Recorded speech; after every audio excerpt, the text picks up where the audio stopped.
ทุกท่านทุกคนมาเด้อมาเด้อไก่ไต่น้ำต้มโค้งปลาบึกแซ่บๆร่วมกันพี่น้องปองไปปะโตเอามาเบิ่งมาแย่งกะฝากกดไลค์ฝากกดแชร์ด้วยเด้อพี่น้องเบิ่งไก่ใต้น้ำเราฮ้อนๆเลย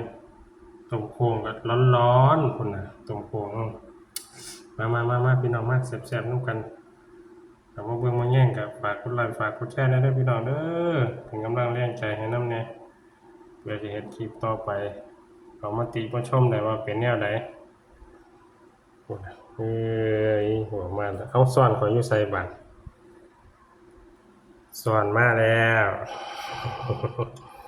พุ่นน่ะพี่น้องเอ้ยคักขนาดแจ๋วเลยเข้ามาเบิ่งกันให้ร่ำรวยทุกท่านทุกคนเด้อครับเด้อพี่น้องฝากกดไลค์ฝากกดแชร์แหน่เป็นกำลังแรงใจให้นำแหน่